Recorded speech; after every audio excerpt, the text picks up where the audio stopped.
Muchachos, buenos días, ¿cómo andan? Hoy nos vamos a ocupar en este tramo de las clases pregrabadas de dos derechos reales. Venimos en la cadena de los derechos reales. En realidad, a decir verdad, serían tres: el derecho real de usufructo, y el programa nos pide que también hagamos algunos aportes y algunas diferenciaciones en el derecho de uso y habitación. Eso nos va a reunir o a congregar el tema de la clase de hoy. En el avance de este curso, ustedes irán viendo que respecto a la parte de personas, esta parte de bienes y de derechos reales se hace un poco más abstracta y, si se quiere, perdón la calificación, un poco más dura, pero no olviden, o me parece rescatable también, que cuentan quizá con mayor apoyo todavía del Código Civil. ¿Qué les quiero decir con esto? Que basando su trabajo de estudio en los artículos o en el articulado del Código Civil, se puede sacar mucha tela para cortar, y bueno, y obviamente en el interés de rendir una buena prueba para el caso que les toque, esa guía es importante.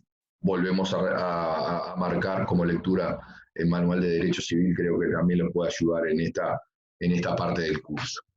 Bueno, entrando en concreto al concepto, vamos a tratar de conceptuar para no tirar demasiado este tipo de entrega a través de la computadora. El derecho de usufructo ya lo conceptúa el artículo 493 del Código Civil como un derecho real.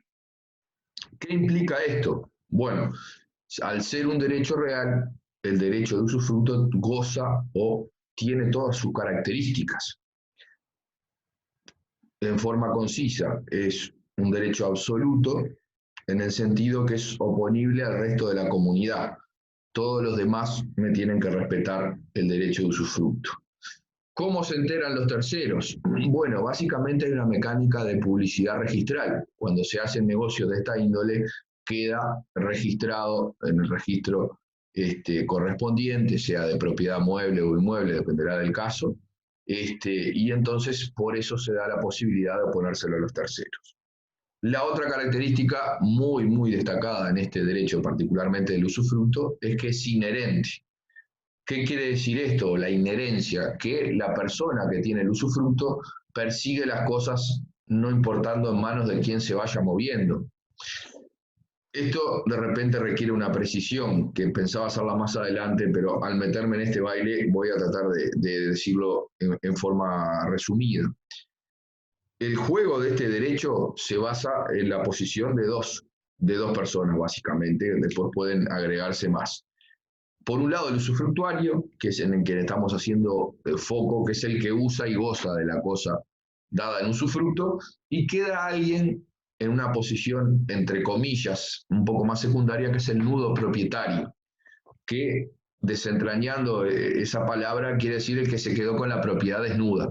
El usufructuario usa y goza, y el nudo propietario tiene el poder de disposición. ¿Qué le queda a ese buen señor o buena señora? La chance de venderlo, de disponerlo, de trasegar esa propiedad a otro, pero que es muy particular ese trasiego, ya que solo va a poder darle los derechos que tiene, y es solo la facultad de disponer, porque el usufructuario es el que usa y goza. En tanto tenga plazo, o si no se estableció por plazo, por la vida del usufructuario, perdón la vulgaridad del término, pero para que se entienda, el comprador del nudo propietario se va a tener que fumar, que va a tener que esperar el tiempo que se haya pactado, o en su defecto la vida del usufructuario. Este carácter de la inherencia aparece fácilmente replicado, y se puede quizá profundizar un poquito su estudio en el 535 del Código Civil, dentro también de sede de usufructo, que dice: pueden ajenar, hablando de los derechos del nudo propietario, la nuda propiedad de la cosa sin que por eso se alteren los derechos del usufructuario. Ahí está la clave. ¿Por qué no se alteran? Porque ese usufructuario le opone al otro que viene atrás, que le compró al nudo propietario original, le opone el derecho de usufructo y sigue usando y gozando, o bien por el plazo que se pactó, o bien por toda su vida, porque esa es la disposición de la ley que dice que en caso de no haberse pactado, se entenderá toda la vida del usufructuario el uso y el goce de esa cosa. Y la otra característica que bastante se cae de madura es la inmediatez. O sea, por parte del usufructuario hay un uso directo, constante y tangible de la cosa, por tanto se habla de que es inmediato. No es, en general no es a través de otro, si bien lo puede arrendar, básicamente hay un contacto directo entre el usufructuario y la cosa que usa y goza. ¿Esto quiere decir que es un omnipotente y hace lo que se le canta, lo que quiere el usufructuario? No, claramente tiene límites. Bueno, el primero que mencionamos es temporal, por máximo su vida no lo pasa a sus herederos, y aparte tiene una limitante que es bastante significativa, que es que no puede modificar el destino de la cosa. Esto está regulado en el artículo 520 del Código Civil, y es una norma que a mí me suena bastante y me gusta transmitirla en el sentido de que no es omnipotente el usufructuario, sino que tiene límites. Este es clarísimo y lo vamos a leer. El 520 dice: no es permitido al usufructuario cambiar el destino de un edificio ni dejar baldía una heredad que había sido cultivada. Es como un reflejo del deber de conservar la cosa y ponerle límites y decir, bueno, vos tenés el uso y el goce, pero tampoco que se te vaya la mano. Así que dijimos, del 493, que el concepto empezamos a sacar mucha tela para cortar. Es un derecho real, por tanto goza de todas esas características que mencionamos, y no vamos a profundizar en ello porque se nos va la vida. Ya dijimos que es un derecho sobre cosa ajena, eso es muy importante, siempre en esa dualidad de usufructuario y nudo propietario tienen que ser personas distintas. Si por algún hecho de muerte, nacimiento o acto entre vivos, compra de uno a otro, cuando se consolida, cuando una de las dos partes tiene los dos derechos, deja de tener sentido, porque el usufructo se basa en que siempre se trate de cosa ajena, usar y gozar de cosa ajena. Si deja de ser ajena, pasa a ser propia, ya se extingue y no tiene más sentido. Y la otra característica es muy saliente y muy relevante en esa definición, dice el 493, con cargo de conservar su forma y sustancia y restituirla a su dueño. Eso pesa sobre la cabeza del usufructuario y entonces sabemos que el usufructuario va a tener que cuidar, conservar como un buen padre de familia y llegado el momento, sí o sí, indefectiblemente va a tener el deber de restituir. Eso lo analizaremos un poquito más adelante hablando de los derechos y las obligaciones. Hasta aquí, entonces, dejamos un poco, y como verán, la clave es desbrozar el 493 y para poder conceptuar el derecho real de usufructo. Nos pide el programa, y creo que es una buena mecánica, tratar de comparar con los otros dos que mencionamos, el derecho de uso y el derecho de habitación, que en el orden normativo están un poco más adelante. Su regulación comienza en el 541 del Código Civil. No va a ser muy académico, pero a mí me ha resultado, y a otros profes le ha resultado bastante viable, hacer el comparativo y decir que el uso es como un usufructo un poco más pequeño. O sea, la diferencia quizá sea por el lado cuantitativo. ¿Por qué digo esto?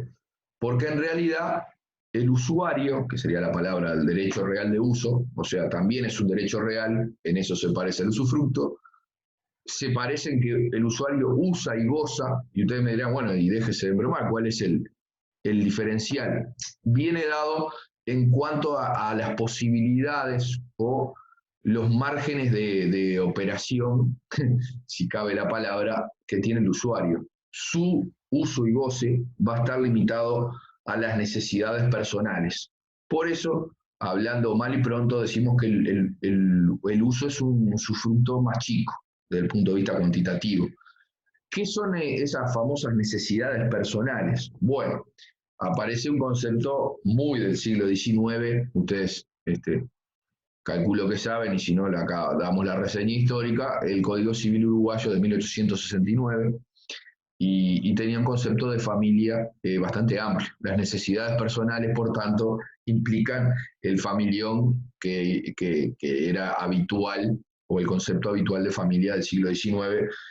Leo el 545 sin ahondar para que se hagan una idea de lo que estamos hablando. Dice el 545, el uso y la habitación se limitan a las necesidades personales del usuario o habitador.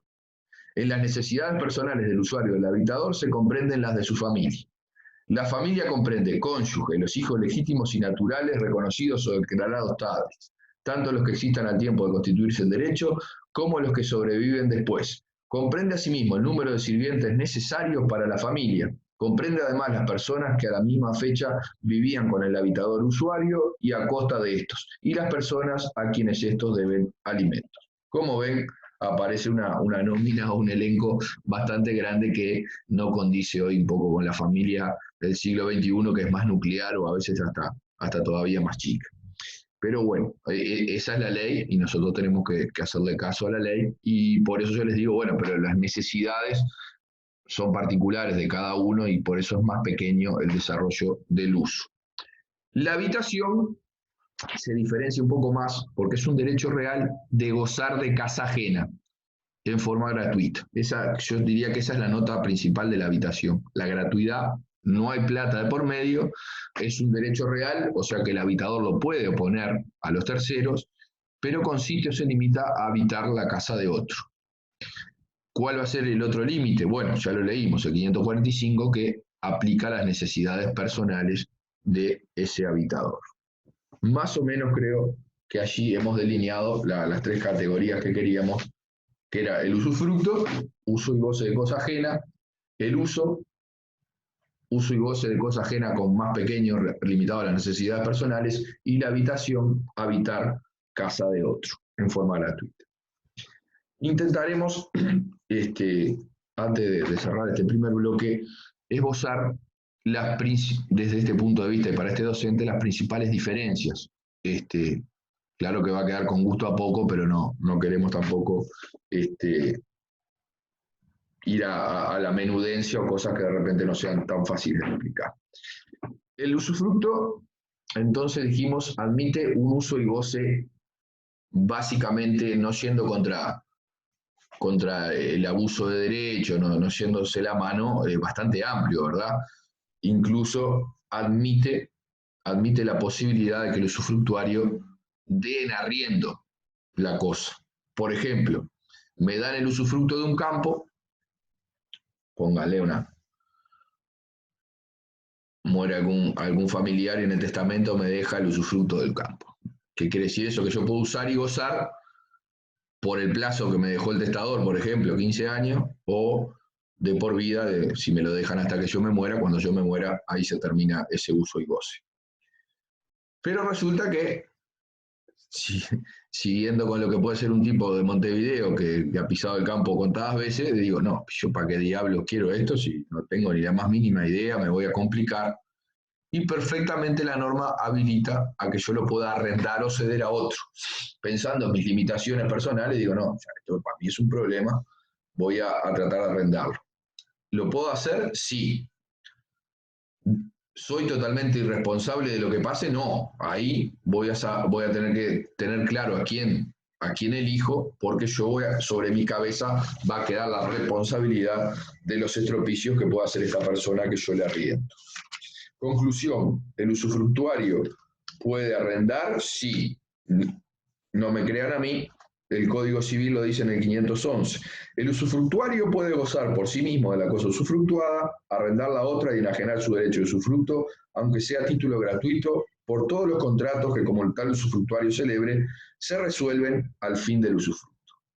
Puede hacerlo, entonces puede arrendar, y la contracara, como siempre, derechos y obligaciones, lo da el 521, que dice: el usufructuario que enajenase o diese a otro en el arrendamiento su derecho de usufructo es responsable del menoscabo que tenga los bienes por culpa o negligencia de la persona que le sustituye.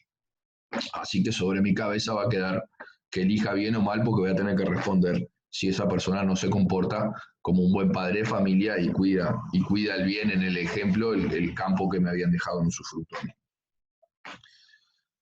Diferencia, clarísima diferencia con el uso y la habitación, que no se pueden arrendar ni ceder. Eso se desprende del artículo 549. Los derechos de uso y habitación son intransmisibles a los herederos y no pueden cederse a ningún título, prestarse ni arrendarse. El artículo sigue, pero hasta allí viene la parte que me interesa. ¿Por qué no se pueden arrendar el uso y la habitación? Bueno, está para mi gusto muy vinculado con el artículo 545, que habla de las necesidades personales. Cada individuo, cada ser humano tiene una familia y unas necesidades personales, por eso no se pueden ceder, porque evidentemente estaríamos desequilibrando o quitando la equidad a la ecuación de que se había constituido para determinadas necesidades, y no, yo tenía un hijo solo y después se lo cedo a alguien que tiene 25 hijos. Me fui de mamo, pero para que se entienda, las necesidades personales son muy particulares y por eso es que está la prohibición de que en sede de uso y de habitación no se puede arrendar, no se puede ceder bajo ningún concepto. Diferencia muy importante al derecho de usufructo, que dijimos que sí se puede hacer, y va a quedar sobre mi cabeza que después esa persona que vino en mi lugar no se mande macanas con la de caminar.